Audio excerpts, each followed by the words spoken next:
دوستوں، حضرت خالد بن ولید رضی اللہ عنہ کو کون نہیں جانتا، جنہوں نے سینکڑوں جنگیں لڑیں، کبھی شکست نہیں ہوئی، سینکڑوں زخم کھائے لیکن کسی زخم سے شہادت نصیب نہیں ہوئی۔ حالانکہ خود ان کی شہادت کی خواہش کرنا تمام صحابہ کے لیے قابل رشک تھا، لیکن کیونکہ آپ کو سیف اللہ یعنی اللہ کی تلوار کا لقب دیا گیا تھا، اس لیے بھلا جنگ میں یہ تلوار کیسے ٹوٹ سکتی تھی؟ مطلب ان کو اس لیے جنگ میں شہادت نصیب نہیں ہوئی۔ ان کی بہادری کے قصے پوری دنیا میں پھیل چکے تھے، دنیا ان کو واقعی سپر مین کی حیثیت سے دیکھتی تھی۔ چلیں جنگ یرموک کا ایک واقعہ یاد کرتے ہیں اور اس بہادر کی بہادری کے گن گاتے ہیں۔ معرکہ یرموک کے پہلے دن رومی جرنیل بہان ارمنی کے اشتعال دلانے پر عرب نصرانی قبیلہ بنو غسان کے سردار جبلہ بن ایم نے اپنے 60,000 کے لشکر کے ساتھ مجاہدین اسلام کے لشکر کے ساتھ ٹکر لینے کا ارادہ کیا۔ ادھر امین امت حضرت ابو عبیدہ رضی اللہ تعالیٰ عنہ نے، جو سپہ سالار تھے، صحابہ سے مشورہ کیا۔ حضرت خالد بن ولید رضی اللہ تعالیٰ عنہ نے فرمایا کہ میں چاہتا ہوں ان 60,000 کے مقابلے میں 30 آدمی لے کر جاؤں، جن میں سے ہر ایک 2,000 پر حاوی ہو۔ آج میں ان کو ایسا مزہ چکھاؤں گا کہ ان کی عزت خاک آلود ہو جائے گی، اور ذلت کی وجہ سے وہ کسی کو اپنا منہ دکھانے کے قابل نہیں رہیں گے۔ صحابہ نے کہا، کیا آپ مذاق کرتے ہیں؟ کہنے لگے، خدا کی قسم مذاق نہیں کرتا۔ حضرت ابو سفیان رضی اللہ تعالیٰ عنہ نے کہا کہ آپ 60,000 کے مقابلے میں کم از کم 60 تو لے کر جائیں۔ چنانچہ آپ 60 جلیل القدر جرنیل صحابہ کو اپنے ساتھ لے جانے پر راضی ہوئے اور نصرانی عربوں کے سامنے جا کر کھڑے ہوئے۔ جبلہ بن ایم نے جب ان 60 لوگوں کو دیکھا تو کہنے لگا، ہم لڑنے کی تیاری کر چکے ہیں اور تم ابھی تک صلح کی خواب دیکھ رہے ہو، ہم قیامت تک صلح نہیں کریں گے۔ حضرت خالد بن ولید رضی اللہ تعالیٰ عنہ نے تعجب سے پوچھا کہ کیا تم ہمیں قاصد تصور کرتے ہو، حالانکہ ہم لڑنے آئے ہیں؟ جبلہ کہنے لگا، اے نوجوان، تو غرور میں اپنی قوم کو تباہی کی طرف لے کر نکلا ہے۔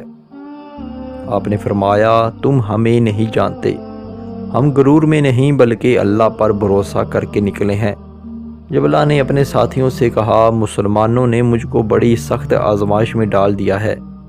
اگر ہمارے 60,000 کے لشکر نے ان 60 مسلمانوں کو مار دیا تو دنیا کہے گی اس میں کون سی بہادری کا کام ہے۔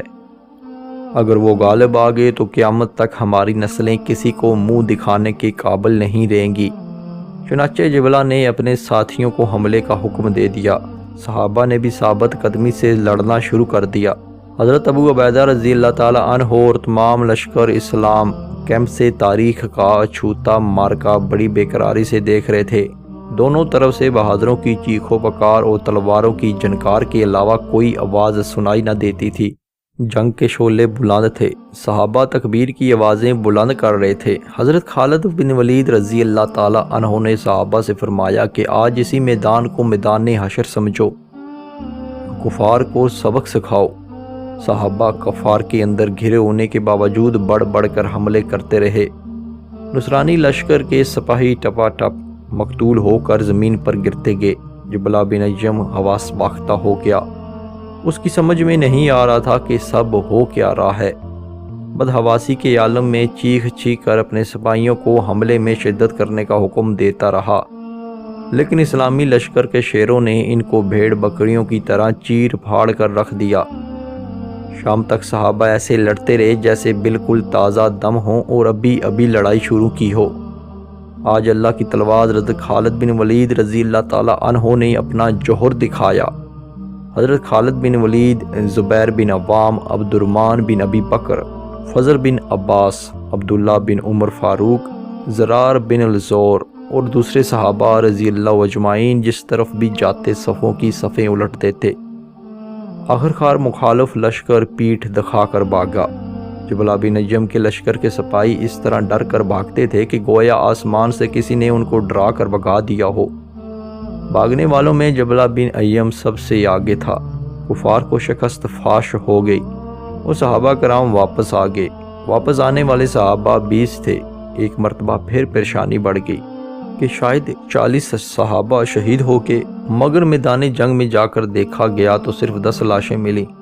صحابہ نے کہا کہ ضرور 30 لوگوں کو کفار گرفتار کر لے گئے ہیں۔ صحابہ نے کفار کا پیچھا کیا تو مزید 25 صحابہ مل گئے جو کفار کی شکست کے بعد ان کا پیچھا کرتے ہوئے آگے نکل گئے تھے۔ اس جنگ میں 10 صحابہ شہید ہوئے جبکہ 5 گرفتار ہوئے، جبکہ نصرانی عربوں کے 5000 آدمی مارے گئے۔ اللہ اکبر۔